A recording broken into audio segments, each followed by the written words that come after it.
Okay, this is I got a little disturbed here when I saw this guy. I haven't really taken notice to him in years, but he's been around for decades. This is oh man, the same thing happened as last time. This tablet, okay. Night. People are finally restoring peaceful silence in their mind by adding, If there is no hell, why did Jesus give us the story of the rich man and Lazarus? This is not a parable. You don't give. How do you know what it is? Back to the beginning here. This guy is a top one-eyed farmer. Let's hear what he says. This is a topic about hell. How many of you out there believe in a hell as these preachers say it, when there is no description in the Bible of what hell is, where it's at? But I tell you, it's in your mind while you're here being afraid of it, and they control your behavior.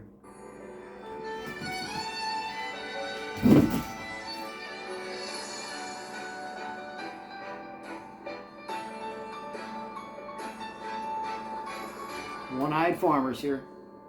The world media reported that the Pope made the shocking statement that there is no hell. That in eternity you just simply disappear.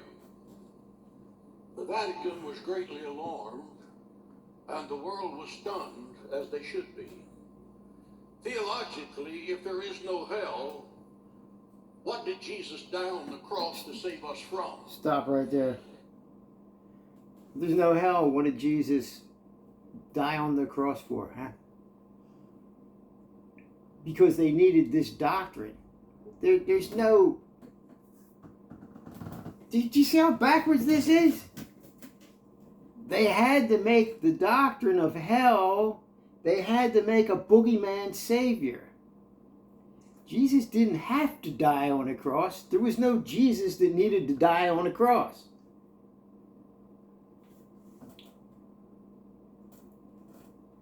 This is all stemming from the book of Leviticus, where they did animal sacrifices and shook blood on animal parts that had to be cleaned a certain way, arranged on a blood altar that was probably never cleaned properly by Moses' priests, whatever they looked like or whatever they wore. They probably looked like clowns, religious clowns. And they arranged the body parts. They had to wash the legs, cut the fat off the kidneys, lay all this stuff out on a bloody altar. They had pies and cakes that they added oil to. They're going to go up in flames and shoot sparks too. It was a giant barbecue, and according to Moses, God told him. And according to this guy, God told him to tell you what the Holy Book of Word Spells told him. And all these people on YouTube saying, I had a dream, God told me you need to hear this. You're full of shit, okay? I'm so tired of this. So, I don't know if you're for real or not, these people up here, but you're going to need to use this. You're going to need to use this.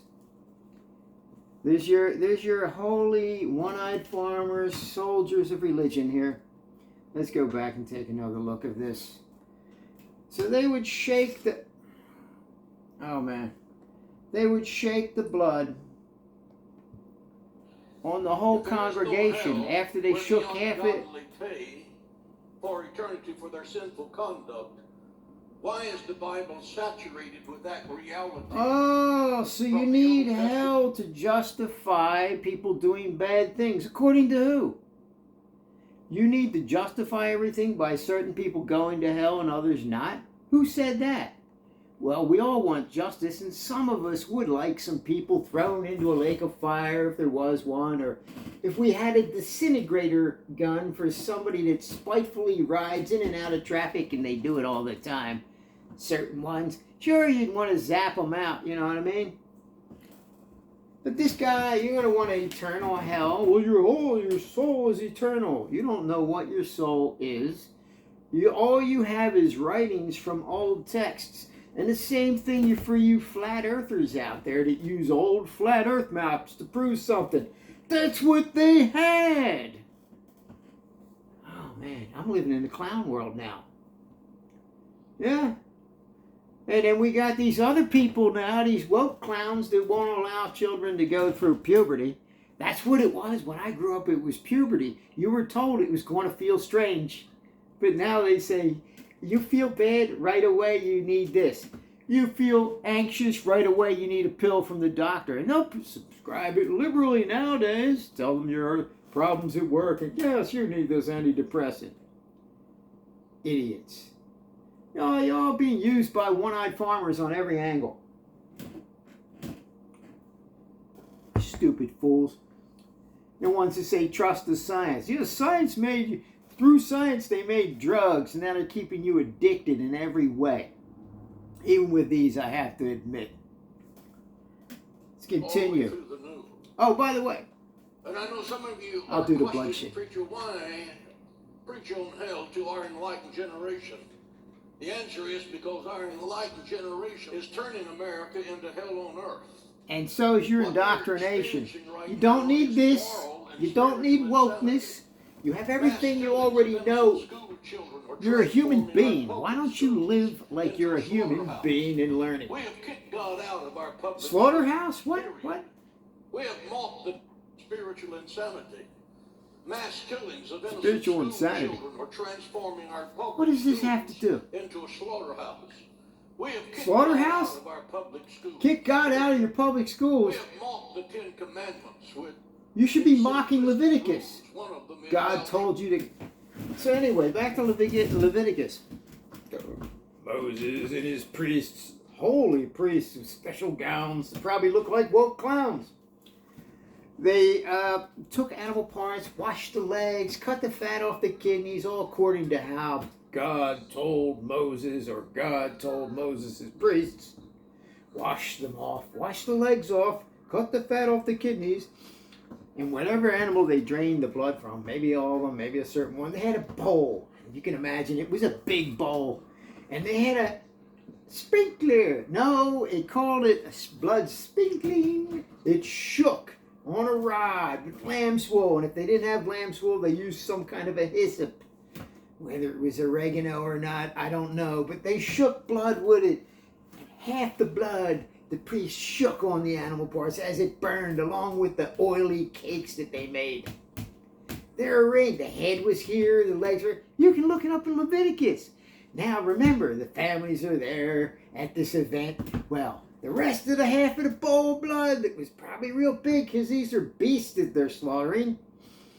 The priest or priests shakes, but here's your shaker, shakes the blood all over the people. Why?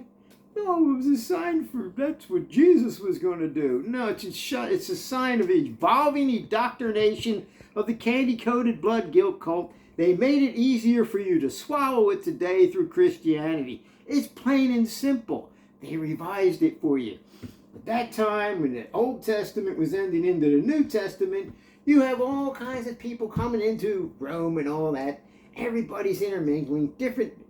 You got Jewish people arguing with the new people. You have it, the same thing happen now. Everybody's clashing and trying to blend, and you got to keep everybody happy. So the candy-coated blood guilt cult, and then the way Paul presented it was even better. But that was Paul's doctrine, not Jesus's. The Jesus of the Scripture. I'm not saying there was a real Jesus. To any atheist that's offended that I'm not atheist enough, or not a true atheist. I don't believe in any gods. So, I can't name any. They haven't presented themselves to me. It's another story. There's another story. Yes, the aggravation has come. I don't know what, you're all nuts out there. There's a few nice, creative people that I have fun with. Anyway, back to this. The video about, when somebody said that, oh, I know some atheists that aren't real, I know of many, but what good would it do? Eric, you said that, whoever you really are, friend, I don't know. But hopefully, atheist enough, not real atheists. What do you think about me? You really don't know me. I don't think you know me. I'm talking to a whole bunch of different people out there. My family are super Christians. They're very old. They're very fragile. They're going through some very delicate things. And I realize I'm talking to a community and I'm sharing my experience, whether it be funny or aggravated, with where I came from. So I'm living in a world, I'm living in a clown world. And, I don't know how much time I have. The time is short. So the preaching is at hand. Anyway, having a good time here. And, the idea of that video wasn't about if you're atheist or not. It was about whether you're an atheist. Are you a skeptic just because you're an atheist? It had nothing to do with how atheist you are. I hope you understood that. I'm going way off track here. This is about hell and how it's man-made. And you can look at my playlist, helpful videos for escaping indoctrination. You'll see Ray Hagee, that's his name, Ray Hagee. He's a dark fellow with a bald head. Some may say he's black. I'll just say he's a dark fellow with a bald head. And when I was starting to not believe in the rapper, I watched one of his videos and it was like everything I thought. He's got the Bible verses with it too. Looking at it says, there will be no rapture and Jesus isn't coming back. You'll see that in my playlist, helpful videos for escaping indoctrination, along with other videos. I don't know what happened to Uncle Sid. I don't know if he's well or if he's gone. Eric P., if you know, let me know. And I don't know. I thought you were him or you were his relative. Anyway, I'm getting off topic here, and but I don't mind though, because there's so much nonsense in the world. What does it matter? This is a complete rant. That's what it is. And I'm watching the world argue with itself, and here's your tin soldiers here, all full of shit, just like so many out there. You'll be needing that toilet paper. Hey, remember the great TP hoarding event right when COVID happened? That's when it all started, and I knew how the shit was going to hit the fan and how it was all going to domino. And the so-called skeptics played one side and didn't even question it, and then the religious people went every which way with it, but at least they knew something was wrong. But I'm not siding with the religions. But do you see how the mind of society got split and turned to shit? Well, that's about it. I'll continue this later when I can gather my thoughts better. This is a rant. May it kick you in the pants.